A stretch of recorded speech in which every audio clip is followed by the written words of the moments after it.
is CBS News Miami. Good afternoon, and thank you for joining us. I'm Najahe Sherman, and welcome to CBS News Miami's 4 p.m. Quickcast. Let's take a look at today's top stories. New developments just moments ago. Hamas freed 2 hostages, an American woman and her teenage daughter. They were held hostage in Gaza since the Israel-Hamas war started. Palestinian officials say at least 12 people are dead after an airstrike in the West Bank. And near Gaza, a heavy presence of tanks as Israel Defense Forces gear up for a ground invasion. There's hopeful news out of Israel. As I reported off the top, Hamas released 2 American hostages. They were among more than 200 people who were abducted nearly 2 weeks ago when Hamas attacked Israel. Let's get right to CBS News Miami's Tina Kraus live in Tel Aviv with more. Tina. Najahe, it is a big breakthrough brokered by the Qatari Foreign Ministry. A spokesperson saying that this mother and daughter from Chicago were released after days of dialogue between Israel and Hamas, and that they're hoping that more talks will eventually lead to the release of all civilian hostages being held. The Israeli Prime Minister's office confirms Hamas has released 2 U.S. hostages, a mother and daughter held for nearly 2 weeks, Judith Tai and Natalie Shoshana Ra'anan. Hamas says it let them go for humanitarian reasons. Israeli families of many of the remaining hostages gathered Friday at a massive Shabbat table set with 203 empty seats. We're trying to send them all the blessing and the strength that they need. I hope they will hear us and feel us as we feel them every day. And we believe in them, that they are strong and they can make it. In Gaza City, residents are mourning victims of an Israeli airstrike that damaged part of a church where Christians and Muslims were taking refuge. Palestinian health officials say more than a dozen were killed. Israel's military says it was targeting a militant command center. Nobody is safe in Gaza, regardless of religion, regardless of your involvement in anything. Nobody is safe. Civilians in Gaza are struggling. Israel has cut off food, fuel, water, and medicine. The UN Secretary General visited the crossing from Egypt into Gaza Friday morning, pleading for humanitarian aid to be allowed through as soon as possible. It's absolutely essential to protect civilians, and it's absolutely essential to make humanitarian aid come to the Palestinians in need. President Biden says he's confident the aid will get in soon. I believe that within the next 24 to 48 hours, the first 20 trucks will come across with aid. As the civilian death toll mounts, all sides are watching what the next hours and days will bring. The Palestinian Health Ministry says 4,100 Palestinians, including hundreds of children, have died in Gaza, with another 13,000 wounded. Israel says 1,400 of its civilians have died since Hamas's terror group attacked the country on October 7th. Najahe. Tina, thank you for that good news of the release of the American hostages and your ongoing coverage. Stay with CBS News Miami for continuing coverage of the Israel-Hamas war. We will keep you updated on air and online at CBS Miami. Always alerting, always tracking. This is Next Weather. And taking a live look at downtown Miami, a beautiful shot. Sun is back out and we are tracking a warm up. Let's get right to Next Weather Chief Meteorologist Ivan Cabrera with our important Friday and most important weekend forecast. Absolutely. Friday is finally here. Yes. We always love that. Now, a couple of little showers have been sneaking in here with a little disturbance across the eastern Gulf, but that is going to continue to diminish as far as the frequency of these showers. We had some early this morning and picking up a couple here across, between mainland here and over towards Key Biscayne. These are racing up, and now we're getting a pretty good downpour here across portions of Opelika and through North Miami. This will continue for the next 2 to 3 hours. Not everyone's going to get wet, but there will be about a 20% chance of rain. And you can see the showers are not moving all that much. So once they start going, they'll park themselves right over your location. Now, Rain Tracker try to do a good job of depicting that, but you see kind of like a little pulsing here. Additional showers will likely develop, and that is about as much rainfall as we'll see for the whole weekend. In fact, I'm forecasting a dry weekend heading into Saturday and Sunday, courtesy of this big batch of dry air that's in the mid and upper levels of the atmosphere. That'll shut, for the most part, things down as far as any rainfall this weekend. It's going to be dry and it's going to be warm. The key will be the humidity. It's going to be low, so it's going to feel great, despite the fact that temperatures are going to be above average. And the rainfall for next week is not going to be anything organized. All it is the winds turning northeast, picking up a little bit of Atlantic moisture, and that's going to result in just a few showers here and there, but coverage staying about 10 to 20%. So I think we're looking pretty good. There's a rain tracker getting rid of the rain for us, and then tomorrow we'll run this through, but you can see pretty quiet conditions here.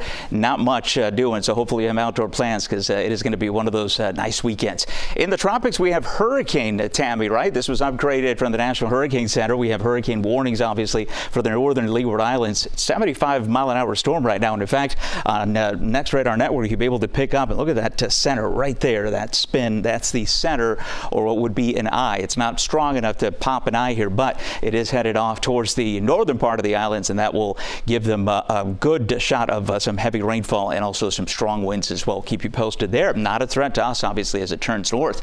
80s for the weekend, both weekend days, no rain chances here, and I'll leave you with the 7-day forecast, which does include, again, those little showers coming off the Atlantic. Temperature steady in the mid-80s as we turn breezy next week.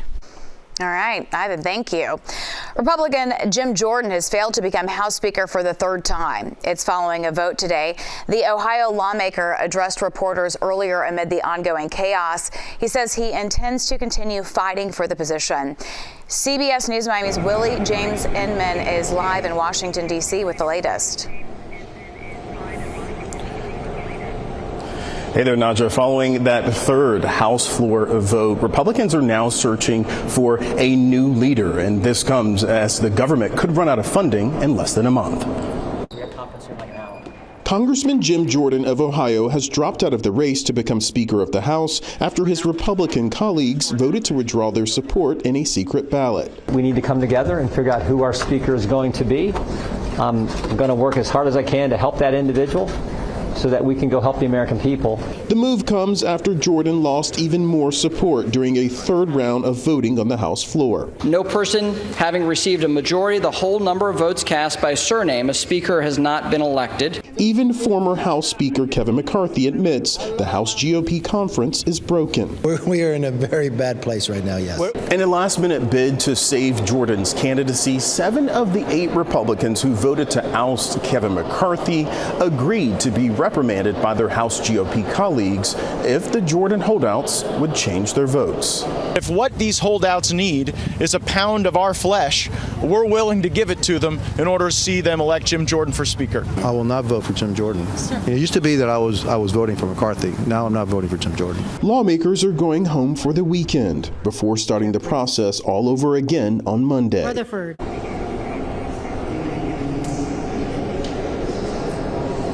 And Naja, for the most part, the White House has been staying out of this internal fight amongst House Republicans, but a spokesperson for the White House earlier today called on House Republicans to end this internal chaos and, quote, work with the president on urgent priorities for American families. Naja? Yeah, so much that needs to be resolved. Hopefully they can reach a resolution. Willie, thank you for the very latest. More news when we come back. Stay with us. Taste of the Town on CBS News Miami is sponsored by Goya. If it's Goya, it has to be good. Visit Goya.com today. It's time for a new Taste of the Town. CBS News Miami's Lisa Petrillo takes us to a cool and casual hidden gem in Miami Beach. Welcome to Joliet, where there's a lot to do, see, and taste. The New Orleans-inspired Seafood Bistro offers something outside the box here in Miami Beach, where whimsy meets hardcore thrifting, as evidenced by the collectibles adorning the walls. So there's little Easter eggs and nods to kind of everything we do. Colonel Sanders is up there. Colonel Sanders is up there, yes. Yeah, just very homey, you know. I mean, you think about that crazy old grandma, like you walk into her house and there's pictures of random things from throughout her lifetime. It's kind of like got that home feel, that home vibe. Hey, I'm going to be that one day. Yeah.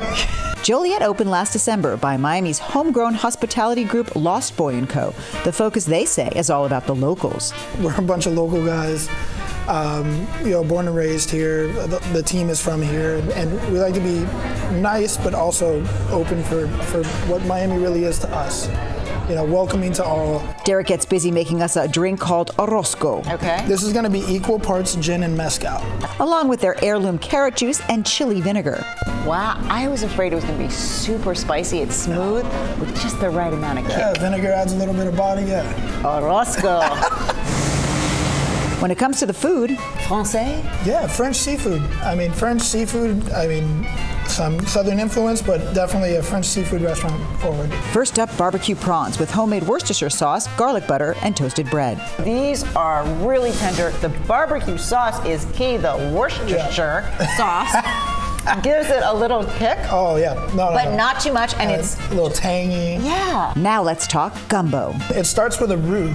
So we use a dark roux here in-house. Inside is crawfish, onion, tomatoes, andouille sausage, and rice.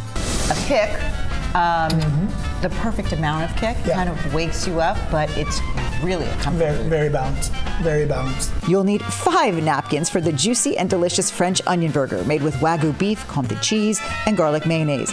And don't forget dessert.